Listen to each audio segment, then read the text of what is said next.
Here. Ken Killian, Here. Michael Belecki, Here. Patrice Steiner. Here. Steve Becker and Barbara Doss are absent, and Eileen Nichols. Here. Thank you. First on the agenda tonight is consideration of the consent calendar. The following items may be approved on a single motion and vote due to their routine nature or previous discussion.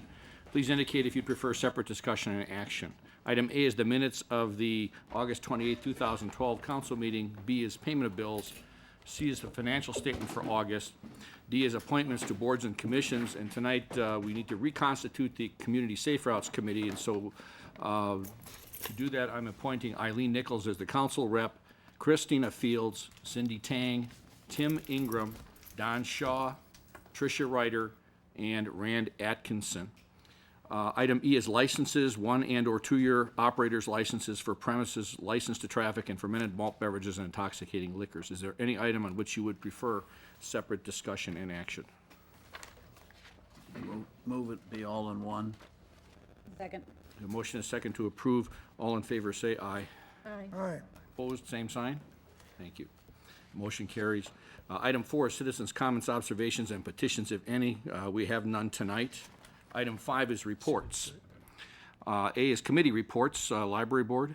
I would just like to note that there are a lot of upcoming events at the library. September 15th and 16th, there will be a book sale, so if you're looking for some good books, especially with fall and winter coming, now is the weekend to go over to the library and take a look at what's available. Computer classes are lined up for the fall. Story time and infant toddler programming begins September 19th. And there are a series of art talk programs, September 23rd, October 7th, 21, and November 4th. And I'm sure that if you go on the library website, you can get more information on that. And also, I know there will be information in the print media as well. Thank you. Museum board is in the packet. Tourism committee. Oops. Nothing to add. Commission on aging. Connie, you want to add anything? No, I don't have anything to add. Okay. Board of zoning appeals. Okay.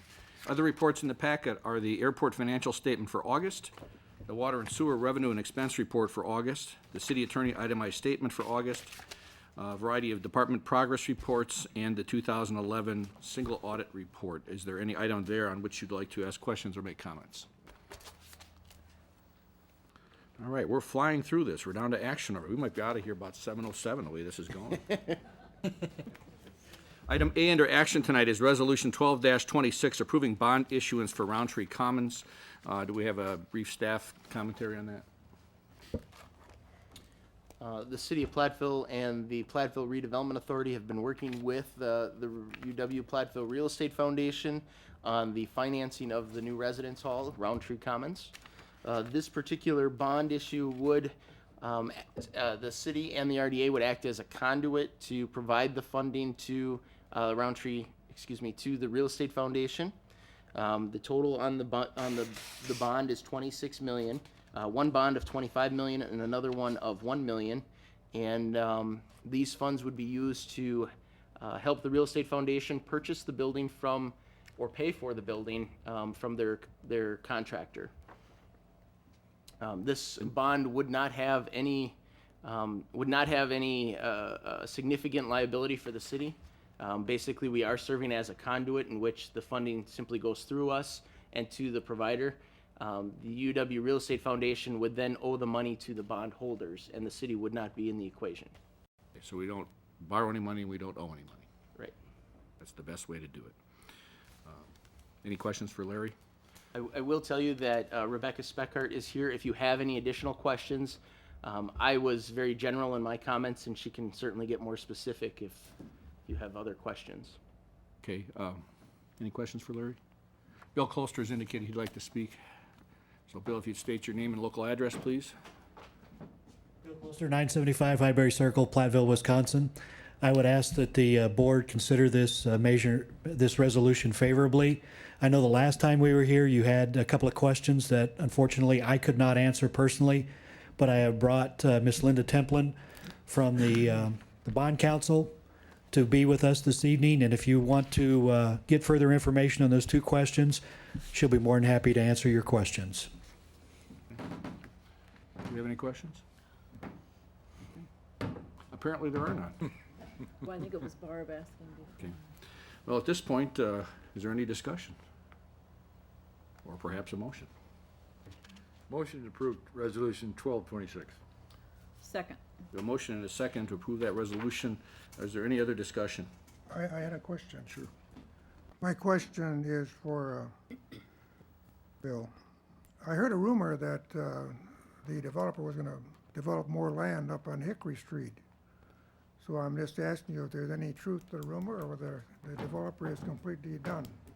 The Real Estate Foundation currently does not have any plans on any further development other than the Roundtree Commons and the one that we have going on campus. Thank you. Anything else? Roll call vote, please. Bonin, Yes. Killian, Yes. Delecky, Yes. Steiner, Yes. Becker, Yes. Nichols. Yes. Motion carries. Thank you all for coming. I wish we'd had more questions for you, maybe some more controversy, but sorry. Item B under action tonight is the Resolution 12-27, amending the City of Platteville Financial Management Plan. Brief staff comment? This particular resolution simply changes the financial management plan to change our debt restriction. This debt restriction is set by the city council as an internal policy. It currently stands at a borrowing limit of $1,000 per capita, and this resolution would increase that dollar amount to $2,000 per capita.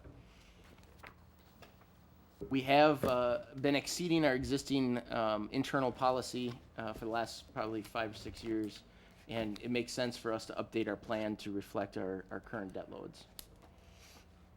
Thank you. I'd like to note, too, that the state of Wisconsin law allows the city to borrow up to 5% of our equalized value, but the council has always had a policy of not approaching that number because it doesn't make sense to max out our credit card, as they say, and currently we have a self-imposed limit of 70% of the max, which we are not to yet, but which we're getting fairly close to, so. Any questions, comments? Motion? I Move move. to approve. Second. The motion is second. That was Killian and Steiner. Any further discussion? Roll call vote, please. Bonin, Yes. Killian, Yes. Delecky, Yes. Steiner, Yes. Becker, Yes. Nichols. Yes. Motion carries. Thank you.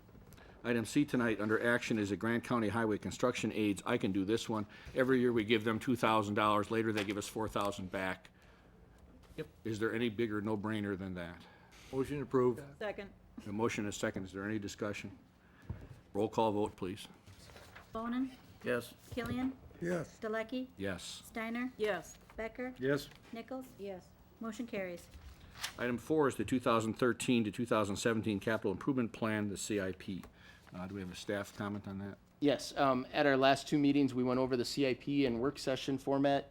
As of our last meeting, there are 5 changes that have been made, and that is on the staff note. The construction of the DPW shed has been delayed. The 3 park improvements planned for 2013 have been delayed, and the bike trail improvement was moved up. The technology expense for the fire department was reduced significantly. And earlier, the previous versions of this proposal did not include the CIP. It did not include the museum improvements. And I apologize, that was an oversight on my part. Staff had submitted their form for having a CIP dispersal, and I did not include that. If that is a change, or you'd like to discuss that further, we can simply table it, and I'd be happy to address that.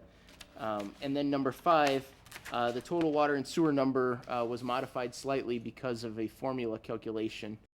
We had missed a couple of cells in the spreadsheet.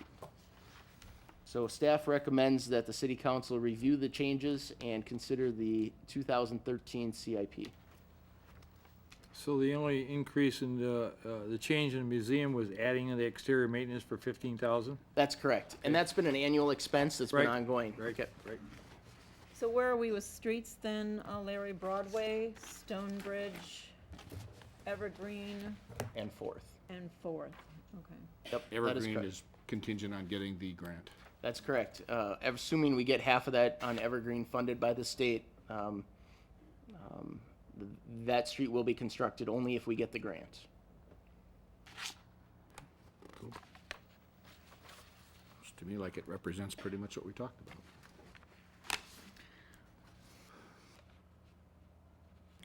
I would move to approve the capital improvement plan for 2013 to 2017 as presented. Second. The motion is second. Is there any other discussion? Roll call vote, please. Bonin, Yes. Killian, Yes. Delecky, Yes. Steiner, Yes. Becker, Yes. Nichols. Yes. Motion carries. Item E under action is the 2013 staffing plan. We've looked at this before and have had disagreements about what we would like to do, and it's back again, trying to put it to bed one way or the other. Larry, or does anyone else have any comments on it? I have nothing to add. We just need to know if we want to go forward with it or not. I look at this and I see the potential here for us to save another up to $150,000 a year as we have retirements and other attrition. And it seems to me to be a no-brainer to do that. We're not laying anybody off. As people retire, we need to reconfigure. And Larry, in your notes, you had said that some staff members said they prefer the furlough days instead of the 37-hour a Work week. week. Yeah, I have heard that comment over the last few months that some of the hourly employees think that all employees should have to participate in compensation reduction, not just hourly employees. But that's not part of this particular. No, Yeah, it's not part Plan, of is this it, at this plan point in that's time? before us. that's correct. That's for discussion. And So that can be decided on later then, is what you're Yes. saying? I anticipated it being discussed during the budget discussion Okay. at our work session. I make a motion to approve the 2013 staffing plan. I'll second. Motion and a second. Do we have any discussion? I have a few comments about it. Fire away. Okay, my comments. First of all, I believe that the staffing plan does not give us the real costs. We've been told that custodians have been replaced by a contracted service. However, we're finding that the maintenance work up here is done by the employees of the city of Platteville. So the custodians have not been replaced completely. That work is, as far as maintenance, is being done by the employees. So that's a cost that needs to be considered because it's taken away time from the employees to do their job at other places within the city of Platteville. Another thing is that the cost of engineering. We are to be supposedly losing. We lost one through retirement, or I don't want to probably use the word lost, but one retired, one person, one engineering tech. And another one is to be supposedly eliminated next year, I believe it is. And so they did do some work as far as engineering. Howard did some work as far as engineering. And engineering has been taken up by Delta 3. So I think part of the engineering costs of Delta 3 should be listed here as a cost to the city as well as far as staffing is concerned. And then another thing I don't agree with is the Director of Administration. I looked up the job description that we approved 4-3 vote back on 6/26/12. And I think it's, to me, a case that the city manager is not carrying out the responsibilities that I believe the city manager should be carrying out, and that these are being delegated to the assistant city manager, which would be the Director of Administration. So here's the first one: supervises, evaluates, and manages subordinates to ensure that work is completed professionally and on time. Well, I asked a question about that at that time, and the city manager said they were going to work together on this. Another one: recommends methods of improving local government services and cost-saving methods. Well, every staff member should be doing that, including city managers, so I don't see why it should particularly be included here as a example of work performed. That's understood. On this one especially, position must ensure that all applicable laws, regulations, and policies are followed by staff and city personnel. To me, that's a responsibility of the city manager, responsibility of the city attorney, that the laws are followed, regulations are followed, and the city manager is the ultimate person that's responsible for that. And then number 1.8, responsible for keeping the city manager informed about issues that will or could impact the city. City manager needs to be responsible for that. Don't delegate that to an assistant to do that. So I don't agree with this description.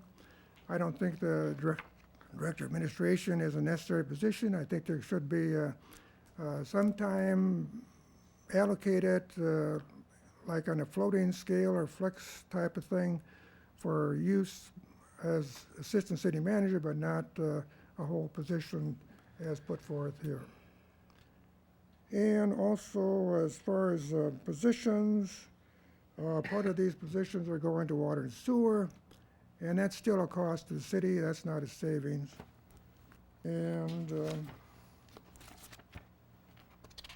I've said before that the burden of cost reduction is placed upon the lower workers, not upon the staff. We're adding more staff, we're getting top-heavy, and another one is the assistant for external services to cover the library, recreation director, museum, senior center.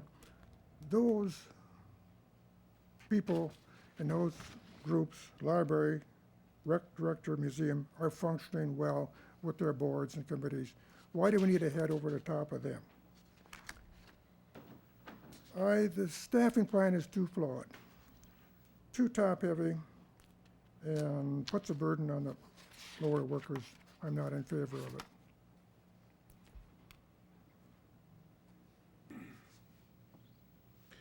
I'd like to know one thing, the fact that a job description has the person advising the city manager on certain issues doesn't mean the city manager will never do that. In fact, two heads is often better than one, so the idea that it's written in there as part of what they should also be paying attention to doesn't necessarily mean that our city manager won't do those things. I gotta believe he'll be doing all of those things. Then I've it got a should be in his job description and not in the assistant. Ken, do you disagree with the information on the savings as indicated here by quarter for 2012, 2013? You don't believe those? I mean, you indicated that you thought that there was that we should somehow be adding the cost of Delta 3 in there somehow? Some of the costs of Delta 3, Well, that's been in the budget for years. It has nothing to do with this plan. We've had Delta 3 has been in the operating budget for many years, Ken? before we even ever discussed this plan. What's that got to do with it? well, in this plan, it says that the engineering tech positions are being eliminated. The engineering tech positions did do some engineering work. Nothing that Delta 3 does. Not for the last 2 or 3 years. Hasn't Well, the forever. engineering tech people did design some roads. They did do some inspection. Howard did inspection. So part of the cost of Delta 3 should be included here in this plan. I want to note one thing about Delta 3. We had Tom Nelson 2, 3, 4 years ago as the civil engineering professor at the university do some assessment of how we do engineering here in the city. And his recommendation at the time was to reduce the in-house staff such that if we have a year, for instance, where we do no road work, then we simply don't hire Delta 3, and we save all that money. If we have staff, then we're put in a position of hiring, firing, trying to find out something else for them to do in the meantime. And so the Delta 3 thing was a considered decision that, in the long run, makes us more efficient than if we just have staff do those things, which is why And they're in not fact, we there. cut, in the current capital budget, we reduced that from 90,000 to 50,000. We just did that. That has nothing to do with this plan. So I think it does have something to do with this plan. Well, Then I you show read- me I how, read you show in me this, how it can be added in and I'll go along with it, but It's a cost that's already sunk, it's not in there. If you take it out of one place and you wanna put it in this place, and you gotta take it out of somewhere else. It's already in the capital budgeting. I have a question. It says on this second to last page, eliminate engineering tech position, second quarter 2013, one half city, one half water and sewer. Now, is that,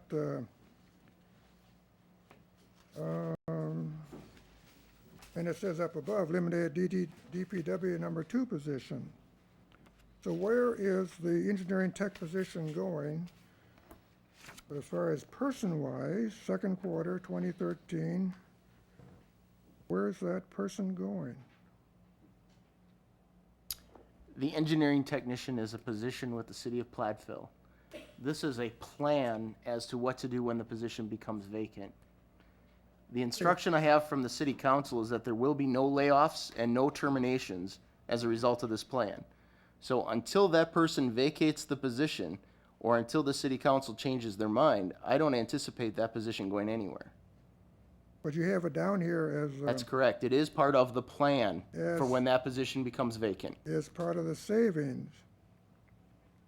I also have retirements down for savings because we're anticipating retirements. We're trying to plan for staff changes. I'm not gonna force anybody to retire without the city council telling me to do so. I understand that. I just trying to find out where the person's gonna, if you eliminate position, you still have the person. Where's the person gonna go? No. You just said, it's not gonna be eliminated till the guy retires. So we're not eliminating the person. If you're not gonna eliminate, listen. the position is gone, the person is still here. But they're not. They're not The gonna be position here. will not be gone until the person leaves. The two will happen simultaneously. So there's no savings. Sure there is. When the person retires and we don't replace them, there's a lot of savings. Confused about something here. I would say that that's one of the concerns I have, the implementation, the memo that we received says the implementation, the city manager fully expects to ensure that every aspect of the plan is implemented before December 31st, 2013. I guess that works if everybody retires as supposed to retire, or is planning to retire, or is thinking about retiring, but otherwise this stretches out. A bigger concern I have is that it says after the city council approves the resolution, the city manager will begin creating job descriptions, salary ranges, and will keep the city council informed as to the fiscal impact of the plan and any known staffing assignments. I am uncomfortable approving a staffing plan without knowing the job descriptions or the salary ranges. I think that that's not something that the council should be advocating. I agree that we are in part shifting the cost of staffing onto the water and sewer utility, and eventually that will, I think, lead to higher water and sewer rates. That may happen anyway, but part of this plan does do the savings by shifting cost, and I think that needs to be, again, noted. I agree with Ken. Many of these positions are administration, and I think that it's not a good policy for the city to increase administrative staff. At this point, we are trying to keep our costs down. I believe the quote we were given was that 76% of our operating budget is personnel, and so it has been the, I guess, unwritten policy of the council, as long as I've been on it, is that when retirements happen, you do not replace that position, you reassign, and that's basically what I think should be done in a case like this, not adding positions on the assumption that there will be savings. I would rather see the actual retirements happen, and then we can discuss each individual position and decide if at that time we want to fund that position, if we want to create and fund that position. So I am not in favor of the staffing plan as it is presented. Any other discussion? I think we have a motion on the floor. We have a roll call vote, please. Bonin, Yes. Killian, No. Jalecki, Yes. Steiner, Yes. Becker, Yes. Nichols. No. Motion carries. Moving on to information and discussion items tonight. Item A is the tourism entity agreement. Whether we should ask Steve about that or staff about that. please ask Steve. Okay, well, essentially what this is that the tourism committee has recommended that the chamber be designated the tourism entity, as it has been in the past.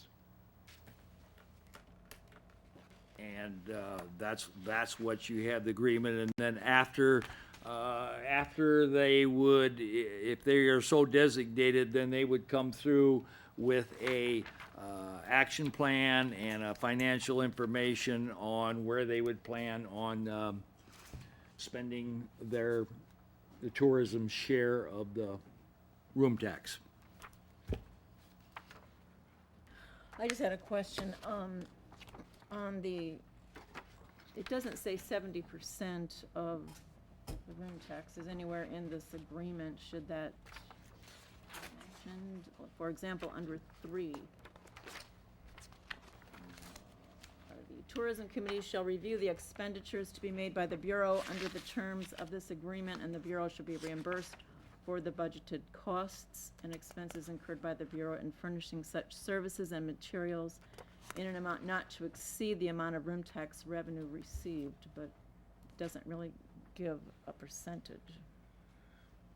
I think the split's the same as it's been. Is it 70-30? Is that what it is, Dwayne? But it, It's No, 70. is what goes to the tourism entity. 28% to the city and 2% to It's administration. 70, 28, and 2. 2% goes to the motel Okay. people, 28 to city, well, and you think the 70 70% should be in? do you Well, think? you can Tourism see that, entity. you can see that this agreement is essentially the same agreement that's been in effect for probably for many, many years. And the only change was caused because of the designation of the tourism commission becoming a tourism committee.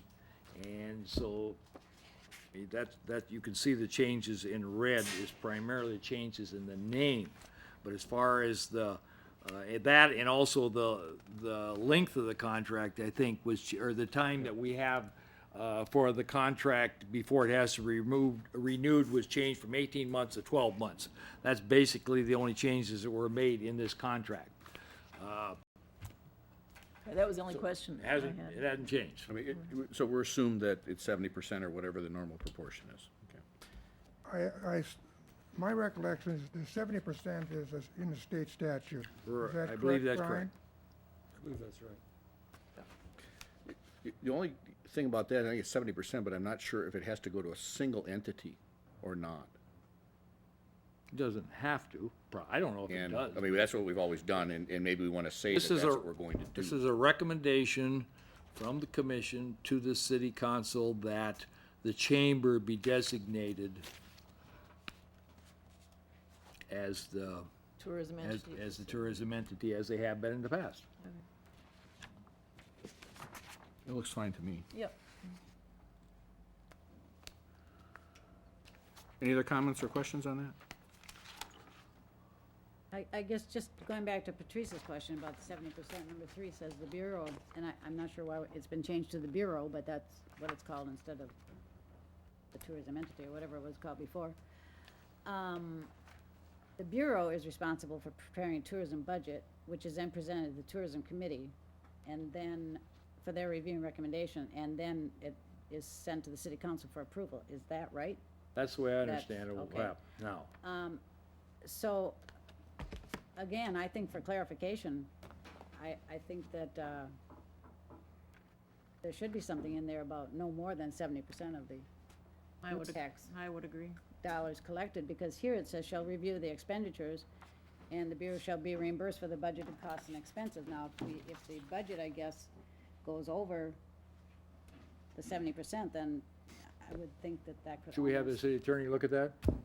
I don't think it'd be a problem if you wanted to approve the agreement contingent upon, oh, I'm sorry, this is just for information. It's a discussion item. this Okay, time. I think we could add that and bring it back for another review. Okay, just as a clarification, I think, for both sides. I guess the only other question is do we want, at this time, do we want any additional information from the chamber? Does anybody feel like they need anything? I don't. The only thing I'd like to do is find a way to put that 70% in here, so we just get it in here.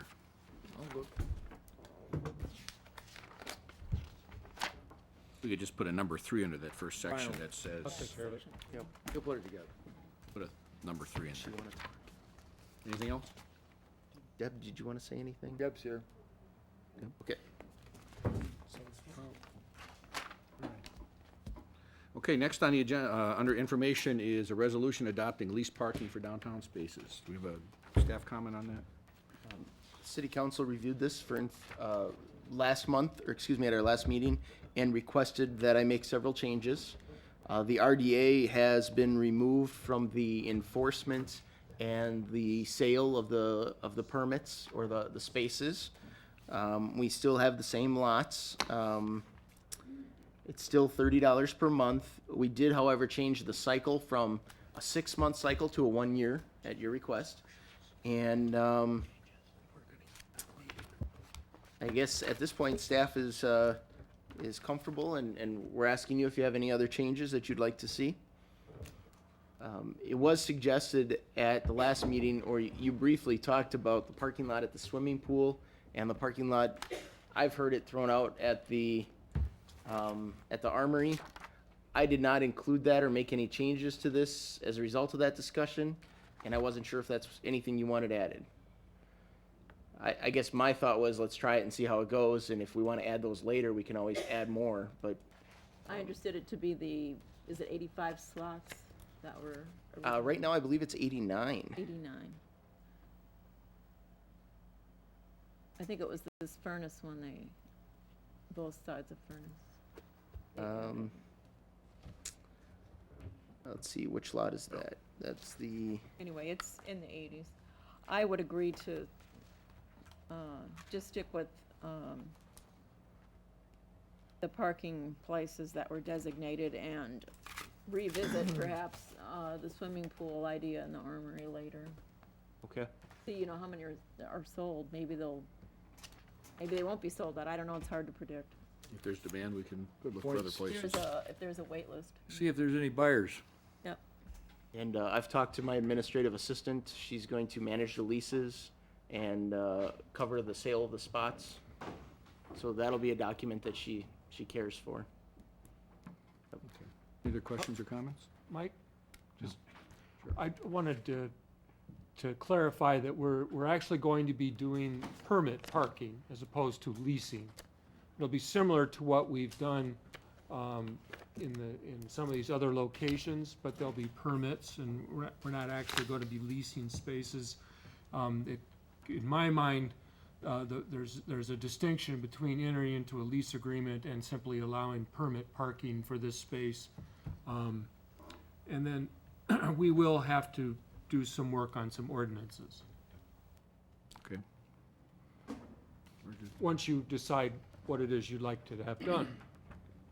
So, Brian, what is your distinction between permit parking and lease? well, leasing to me conjures up a notion that if you want to get out of the lease, then you've got to consult, or you're under a body of law that would deal more with a tenant type of relationship. And we're not entering into a lease with folks. We're going to allow them a permit, and when we decide that the permit, we don't want to issue the permit anymore, if we want to cancel it, then we'll simply just be able to do that. Seems to get the same result. Yeah. Might be easier to transfer it from one person to another if someone leaves town and they want to find someone else to take. Maybe easier to terminate it. Okay. Dave Spenceley has indicated he'd like to speak, so if you would please come forward, state your name and local address, please. Hi, I'm Dave Spenceley. My wife Margie and I own the property at 40 East Main Street, Bridal Boutique. And I'm here to have discussion on not all for or against the leased or permitted parking, but just trying to give you some ideas. I just came from a meeting with Chancellor Shields, Dale Schultz, Travis Tranel, and Larry Berkey, and I thought it went quite well. They were on a panel and we were discussing communication between the City Council and downtown and Chamber of Commerce and this Parking Alliance group that we put together and had a lot of meetings with, and it seemed to go quite well. This meeting was set up by the Downtown Parking Alliance, and the attendance was pretty decent.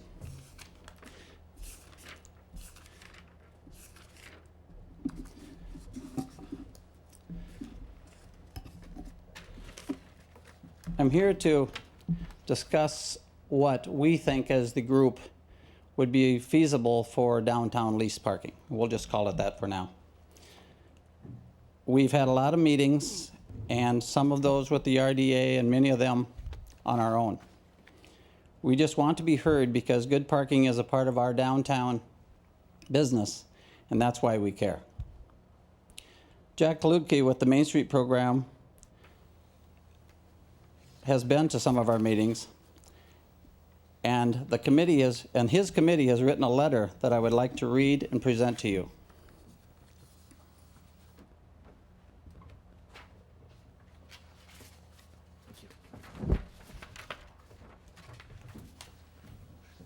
We just pass them down,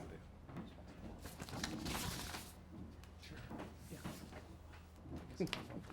Get one to read. I'm going to read it.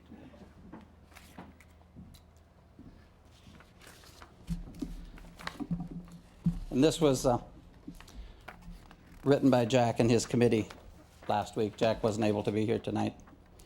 So, dear council members, speaking on behalf of the executive board of the Platteville Main Street program, I would respectfully ask the council to table any action in regards to the resolution adopting lease parking for downtown spaces at your 8/28/12 meeting.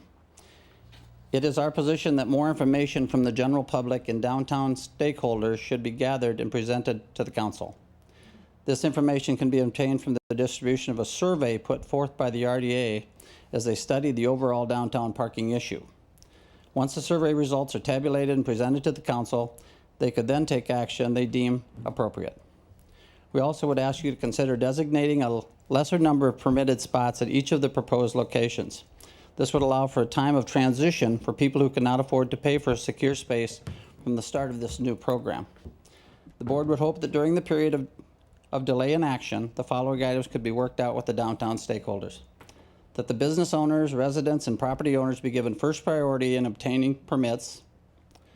The administration and enforcement issues of the permitted areas are discussed with the stakeholders so everyone knows how it will work before it's implemented. It is the board's desire that unless the council has some compelling reason to move forward right now, they take some time and have it work right from the start. A strong demonstration of public-private partnership on the issue will go a long ways to improving working relationships as other projects come along in the downtown district.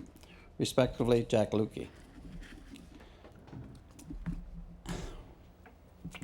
Barb Doss, it's too bad she isn't here tonight, of the RDA committee, took on a project of coming up with a parking plan back in March when she was asked by the council. I want to thank her for that, and she also spent a lot of time on this project, and we've been to quite a few meetings with her.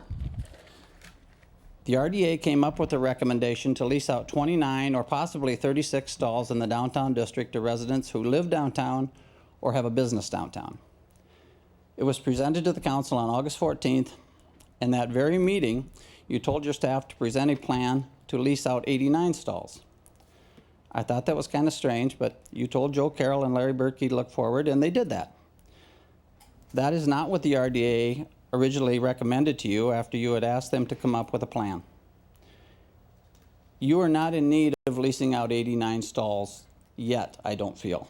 I know it's a revenue issue and you'd like to do that, but I've been doing some surveying of the cars in the overnight parking in the downtown, and there are only 15 or 16 cars over on Roundtree, which is all-night parking. And there's 8 or 9 behind the Bridal Boutique, NetX, across from the police station. So in my mind, you maybe have 29 or 30 people that are interested in paying the $365. If you want to do lease parking at this time, I certainly wouldn't start with 89 when it only appears you're in need of 30, because if you mark all those stalls and sign them, that's just more negative to the downtown parking. Now, there are some owners that should probably be accommodated, some business owners that should probably be accommodated with lease parking because they're fighting with your 24-hour and I think you know who those are. They have a lot of parking tickets. Another thing, some of the questions, who should lease the stalls? Only people that live or work in the downtown district is how we feel. Which stalls would be leased first? You know, would you go to the business owners, see what they wanted first, and then go to the people living in the apartments? And, you know, it'd be a disaster if you marked out 89 and then only leased 30. I mean, I just don't see why we would do that. The RDA and our group have worked on a survey that needs to be sent out before you'd make any of these decisions. It's a survey that we put a lot of time on. It asks who might be interested in leasing a stall and where they would prefer it's located and how much they're willing to pay. So please, just hold on this project till we send the survey out, get the results back, and see how much interest we really have. I know it is a revenue issue, and you don't believe in free parking downtown for people that live downtown and have businesses, but I was at a meeting last night, and you did mention that maybe you would put a couple stalls per business. That would be nice. Let's just see what that survey does and go from there. You know that the words lease parking will put some negative in the air of the downtown parking situation. When it hits the newspapers and radio, it's more, well, what are they doing with the parking now? Because we went through that on the south of Pine, and it seems to be digesting, but I think at this time it would just be a little better if we just waited, see what we need through the survey, and then have more discussion.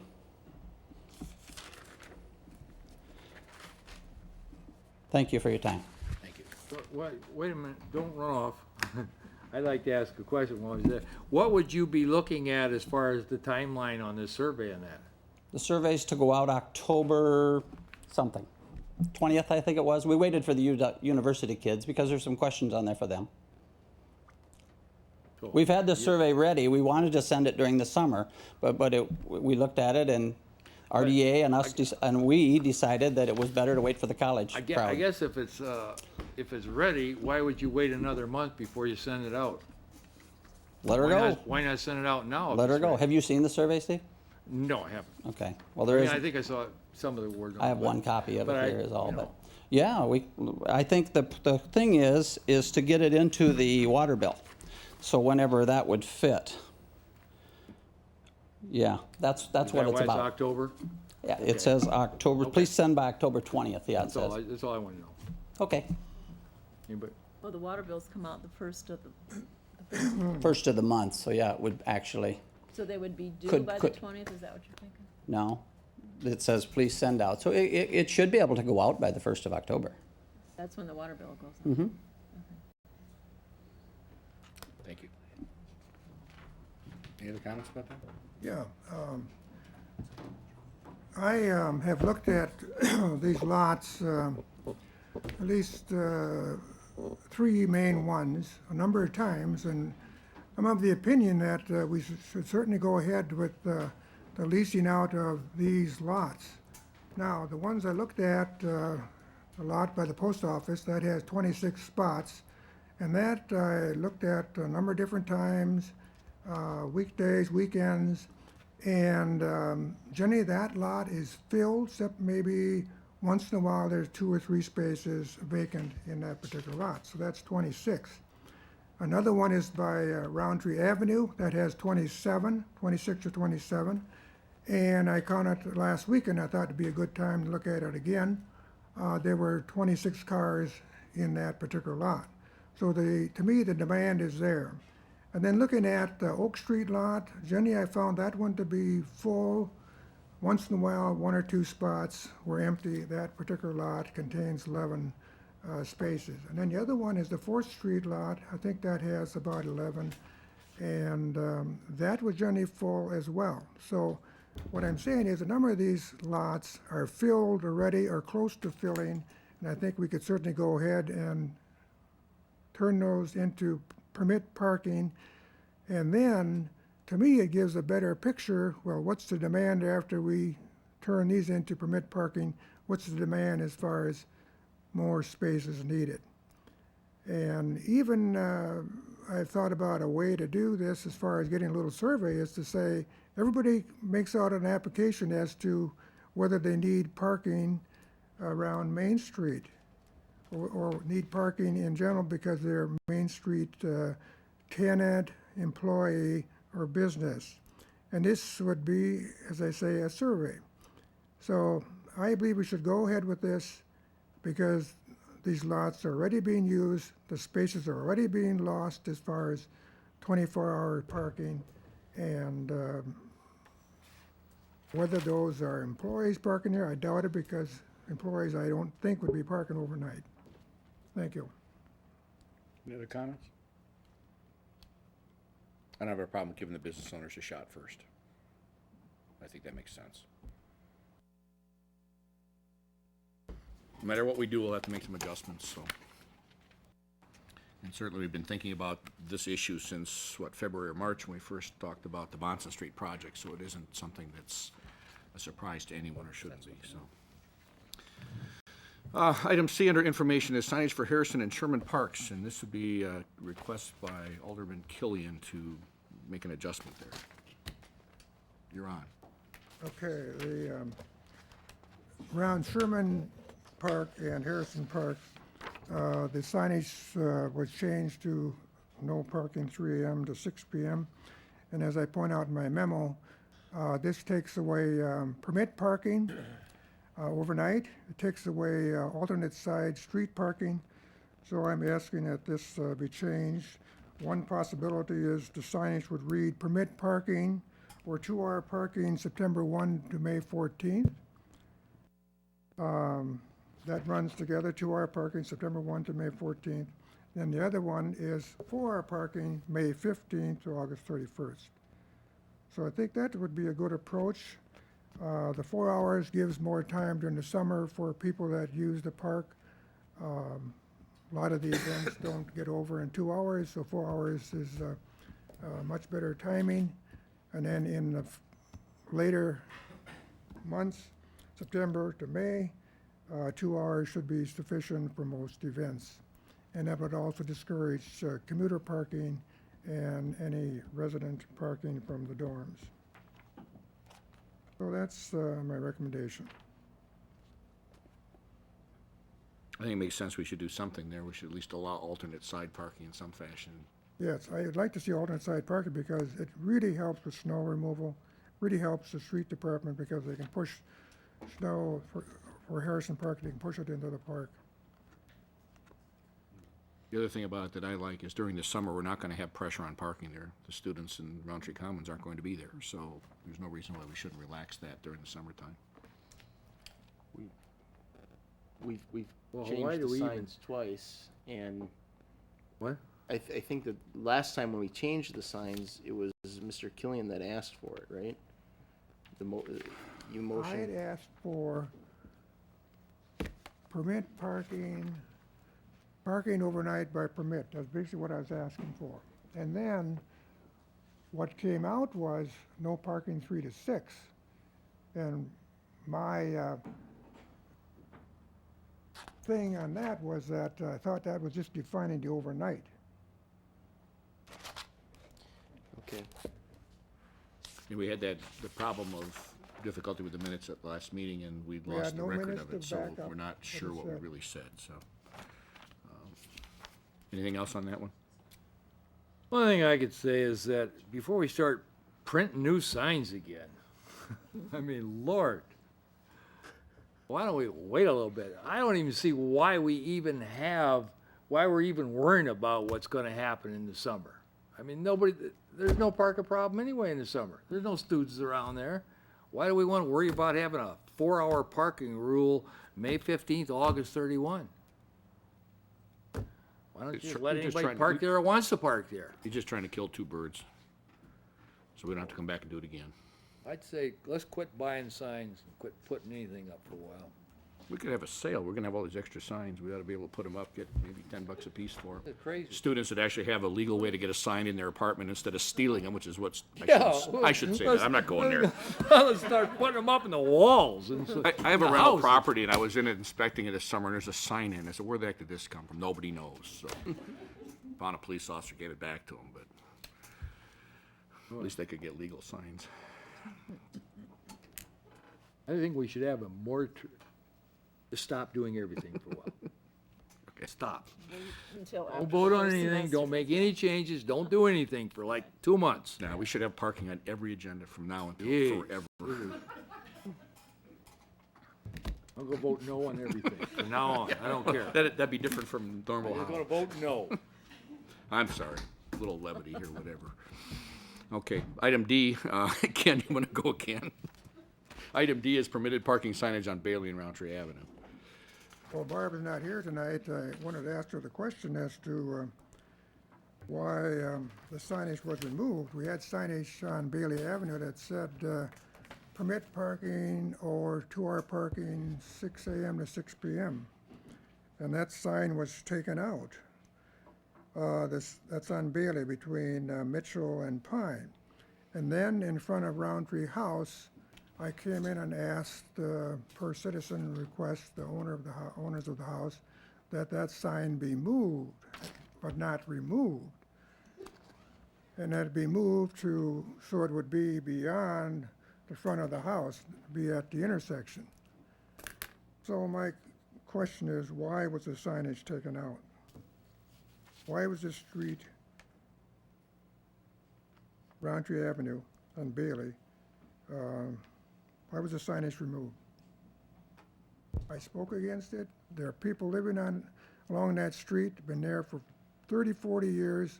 They're having a problem as far as too much parking along in front of them on Bailey Avenue especially.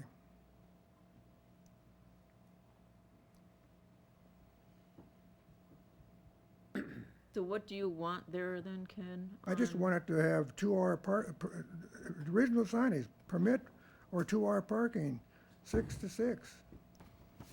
Monday through Friday, that's fine. Let's just put back the original. We have the signs. Yeah, we sure do. Just start moving around. We have the signs. But if you have, I want to, Barb's not here, or somebody from RDA, wish you could tell me, what's the plan for the neighborhoods around Main Street? What If I've you said have- 2 times before at least is that, why should the neighborhoods provide the parking for the Main Street? That's but what if I you wanna have find 2-hour out. parking in that neighborhood, Ken, won't people who work downtown still put their car there for 2 hours and then Well, move that'd it be every- fine, that'd be fine, but at least it won't be as long a time. Now they'll They have roll to it come forward out, 2 they have to feet come out and move it. What's back. the RDA plan as far as providing parking for these people that have to park in the residential area? I'd like to know, what's the plan? Wasn't that what we just finished, the leased parking? Yeah, if Or we the- implement the leased parking, then perhaps this problem on Bailey Roundtree would go away. Then, but why are we giving it to the neighborhood? Giving it to the neighbor? Yeah, you're just leaving it with the neighborhood.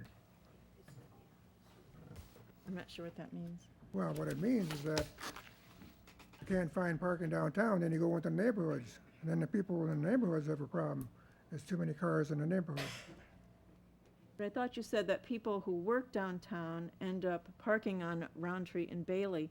But if we do the leased parking, then that will take those cars away and solve that issue.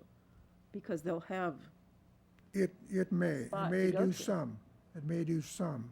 well, like Steve says, we gotta wait and see. We don't know what the impact's gonna be until some of these other, It'll be better than last year, when we didn't have any restrictions. all right. I'm gonna need some direction from you. We kind of breezed over the last one. Did you want me to put ordinance together on these for the city council? I don't think so. You've had both of these issues come forward, and I need some direction. Well, I think, I would like to see the Harrison and Sherman Parks resolved. That is not the way to leave it. No parking 3 to 6. It's taking away alternate side parking. It's making snow removal more difficult. Doesn't make sense. well, the second one. I'm we not need to voting for wait. any more changes. Patrice, you wanna bring it forward? No. Dick and Eileen? Okay, that sounds like a not Okay. at this point. Right, we'll revisit it someday, I'm sure we will. January, we'll revisit. Yeah, when the snow's on the ground. Yeah. We'll see. Like I said, we don't know what the I impact's just- gonna be on the leased I parking. had to sense the same thing with the second one, too. Yeah. Bring it back at this time. Okay. I do want to make one comment about parking, and it's not what everybody thinks it's going to be. I asked Christina Curris, who's here this morning, but I'm not going to ask you to tell us, I'm just going to read part of your email here. I asked her, at this point, how many parking permits have been sold to the 620 students who live in Roundtree Commons? And what she says is, as of this morning, we've sold 279 Southern Residence Hall permits to Roundtree Commons people. And there also are 86 remote permits, but it's not clear how many of those are Roundtree Commons people. So even if you assume they're all there, we're under 400 cars. That's assuming all of those remotes would be Roundtree Commons, which undoubtedly they're not. So well under what the estimated parking permits would have been. And some more might come in yet, but How many of them are parking down below the stadium and in the bottom? I don't know. That's the southern area, isn't it? Sure. I didn't necessarily have to call you up, but why not? I'd also like to throw in that I have heard positive feedback on the parking arrangement south of Pine Street. A couple of residents have noted to me that they thought it was an improvement. Christine?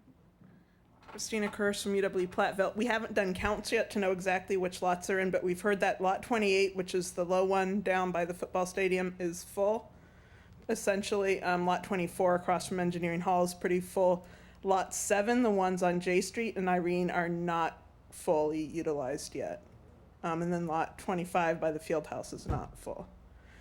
We will be doing parking counts, hopefully within the next couple of weeks, where we'll go through all the lots multiple times during the day and count and see where people are. But Campus Police is just stepping up the enforcement now. They gave some warnings and now the ticketing will be starting, so we expect that to change some. Do you know, to make sure I got this straight, okay, 600, the Roundtree Commons was what, 600 new beds?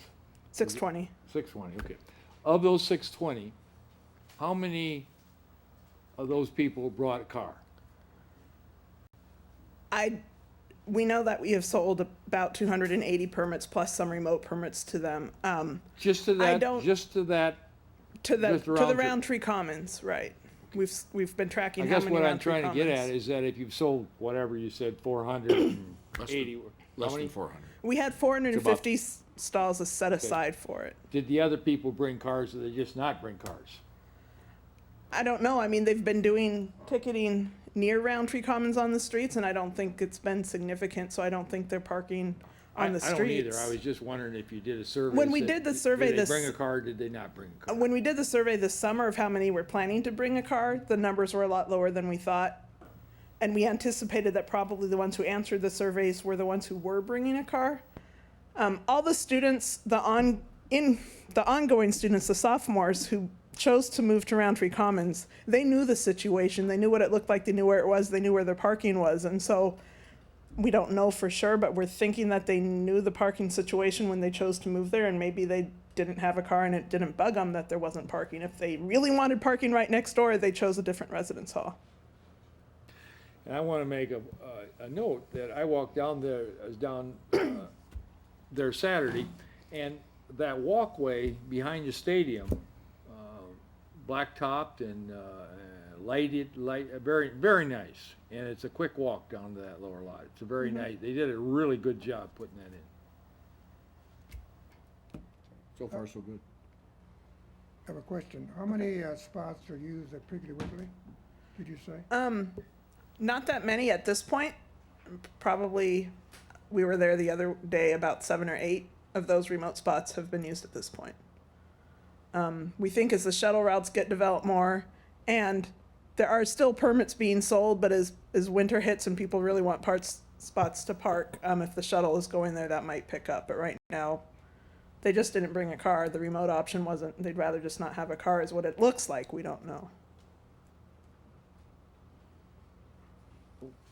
Somebody like the RDA, they could use those lots if we went into an agreement.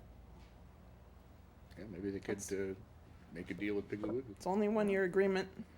So, I mean, if we're not using it, I don't know that we'll make the same agreement again next year, so we'll have to see what happens. So, cool. Christine, thank you. All right, at this point, we do two things. We're gonna go into closed session for a little bit, and then we'll reconvene an open session for some work session, issues, specifically to come back to talk about leased parking on Stately Avenue and the 2013 budget mix of services. But before then, we need to go into closed session. I'm guessing that takes 10 minutes, maybe a little more than that. Shouldn't be terribly long. 10 minutes. That's Doug, a question. Sure, please. Doug? On the, Hang on just a second here. on the parking Well, you people can leave. citations, You can go. talked to you a week ago. How many of them have been issued now and I don't have an exact number, but we are seeing more compliance in that fewer and fewer tickets are being issued. okay. Okay, great. If someone would like to make a motion to go into closed session, that'd be great. So move. You need to specify, Business wants a Read it. permit. You gotta read it. Parking. How do we handle the transfer? you have to read it. Read that Oh. thing.